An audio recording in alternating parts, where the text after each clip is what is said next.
You know it as NutraSweet. It's in just about everything. Soft drinks, iced tea, hot chocolate, tabletop sweetener, chewing gum, cereal, pudding, ice cream, cookies, even breath mints and children's vitamins. Odds are, aspartame is part of your diet. But should it be? It should be withdrawn from the market. Look at this, a summary of nearly 10,000 complaints filed with the Food and Drug Administration since 1980 by people just like Edith Johnson. I was horrified, I was panic-stricken, I was perspiring, I was scared to death on that night. Edith says she'll never forget it. Within a matter of moments, I went completely blind. I could not see anything. Edith was drinking a cup of low-calorie hot chocolate that night. Aspartame made it sweet. And Johnson says aspartame made her sick. All of a sudden, I couldn't see. My eyes went out of focus, and it was like my vision became quite blurred. And you think it's because of aspartame? I think it's very deliberately because of aspartame, yes. It was terrifying. Kate Randall thought she was going crazy. I started popping in my hands and twitching in my feet, my legs, my knees, my upper legs, and shoulders and arms and everywhere. Like millions of Americans, Kate Randall was a Diet Coke drinker. A big one. 9 Diet Cokes a day. For how long? 5 years. Every day. Every day. Kate developed a twitch in her eye. And then my chin, this part of my neck, and right up by my temples started to twitch. Kate Randall went to several doctors, but their tests were negative. The doctors told me that it was just a glitch in my system. My first reaction was, well, it's a glitch in my system that I'm not willing to live with. And what that meant was that I was going to do my own research. So Kate went online searching for answers, and she says what she found left her with a bitter taste for NutraSweet. I absolutely believe that it was the breakdown of my health for 2 years. Kate Randall isn't the only one who believes NutraSweet is dangerous. Dozens of web pages warn against the ill effects of aspartame. One of them is supported by this man, Dr. H.J. Roberts, a private physician and author of several articles and books on aspartame. Somebody has got to put this out and say, be careful. Roberts calls aspartame an ignored epidemic. The internist says he's treated patients who suffered severe side effects from America's favorite artificial sweetener. The bottom line is that I have over 1,300 in my own database that people have had terrible reactions to products containing aspartame. Dr. Omi, do you think that aspartame should be on the market today? No. Why not? Because it hasn't been demonstrated to be safe.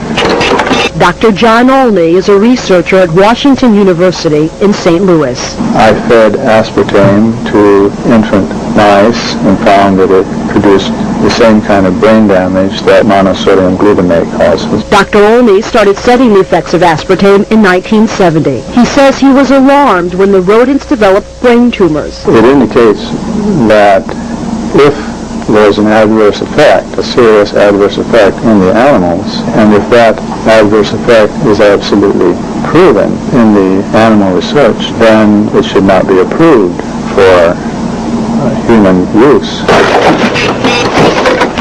Dr. Olney took his findings to the Food and Drug Administration as Sale, the company that developed aspartame, pushed to get the new sweetener to market. The FDA looked at the research and in 1975 put aspartame's approval on hold. It set up an independent panel of doctors to study aspartame. In 1980, that Public Board of Inquiry unanimously ruled aspartame should not go on the market. We had a major responsibility to evaluate. Dr. Vernon Young from MIT is the only surviving member of the Board of Inquiry.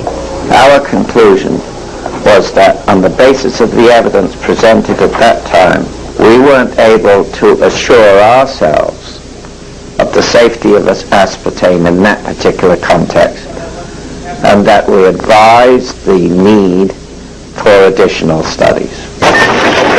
They had some concerns about it and felt that there should be additional animal studies done before it was approved. Dr. Jerry Goyen was the FDA commissioner then. I looked at that, read it at the time, obviously, and said that, well, what we had to do next was set up an internal committee of people who had played no part in previous studies of aspartame.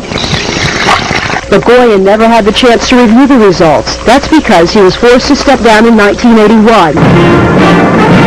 The newly elected President Ronald Reagan appointed a new commissioner. That commissioner quickly approved the use of aspartame for dry foods like cookies and pudding mix. Just 2 years later, he okayed it for carbonated drinks. We tracked down that FDA commissioner, Dr. Arthur Hall Hayes. Hi, Dr. Hayes. Yes. My name's Aline Serdani with Fox 5 in Washington. Yes. Can we ask you a few questions about aspartame?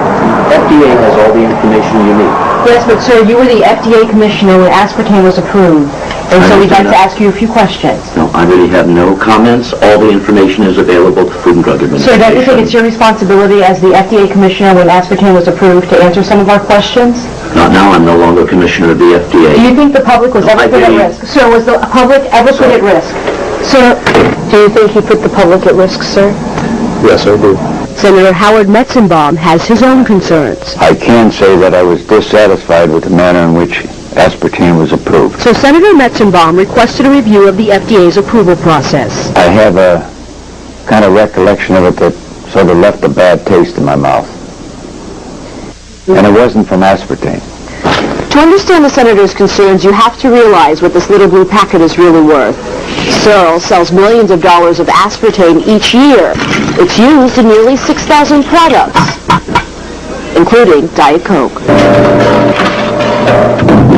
Searle had a vested interest in keeping aspartame on the market, and the American public had a craving for a calorie-free sweetener. It was a big public issue. It was a matter of considerable publicity and public attention. Between my first and second seizures, I asked my neurologist about aspartame and a possible link to seizures. The Senate's public hearings took place in 1987, but nothing came of Metzenbaum's worries. The committee decided not to request more studies and left aspartame on the market. I think that there were a lot of politics involved in its being approved. A lot of people share the senator's viewpoint, so Fox 5 obtained these campaign contribution records. They show that Searle made contributions to several senators involved in keeping aspartame on the market. Senator Howell Heflin received at least $5,000. Searle also contributed at least $3,000 to Senator Orrin Hatch. Senator Robert Byrd got $1,000, and Representative Henry Waxman also received a $1,000 contribution. And that's not all. We also learned that several federal officials were investigated for possible ties to Searle. I think the chairman of the FDA wound up in having some sort of economic relationship beneficial to himself with Searle Manufacturing, who at that time owned the rights to aspartame. The issue is really not an issue of science, it's an issue of politics. The Monsanto webpage links sites belonging to the American Diabetes Association and the Multiple Sclerosis Foundation. Both organizations have published articles supporting NutraSweet. Monsanto does not mention its large contributions to both nonprofit groups. Not enough is known about NutraSweet. Edith Johnson just wants the FDA to order more studies. So do the hundreds of people who continue to file complaints. So many, the Department of Health and Human Services has identified 91 symptoms by complainants attributed to aspartame use. The number one reported symptom is headaches. Some of the other most reported symptoms are dizziness, mood changes, nausea, and stomach pain. Absolutely, I think the FDA should revisit this issue. But for now, the FDA has no plans to revisit the issue. The agency wouldn't even designate someone to speak with us on camera. But FDA officials did recently speak with members of the Aspartame Consumer Safety Network. James Turner and Mary Stoddard say they've been trying for years to convince the FDA that aspartame should be taken off the market, but their most recent attempt failed. They barely acknowledge the possibility that some people may be harmed. Their basic position is that in everything they've looked at, all the data has come in and there's nothing, zero, that suggests to them that there's any problem. The Food and Drug Administration maintains aspartame is safe, but that's no comfort for Edith Johnson. You are talking with a very angry lady. I am furious today. They had no right to market it. My message to people is drink water. You don't need aspartame in your life. It's everywhere. Try walking down one aisle in the grocery store without finding aspartame in something. Is it safe? Should it have ever been approved? That all depends on who you ask. What would you like to tell people about aspartame?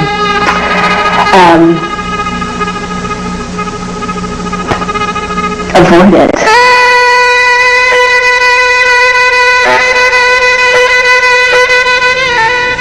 FDA representatives would not speak to us on camera, but they did send us this statement. In it, the agency stands behind its decision. The statement then goes on to say the FDA remains ready to act if it receives what it considers to be credible scientific evidence. But until then, NutraSweet will remain on the shelves of your grocery store. Reporting live, Aline Sergani. Now back to you, Tracy. Very interesting report there, Aline. Thank you.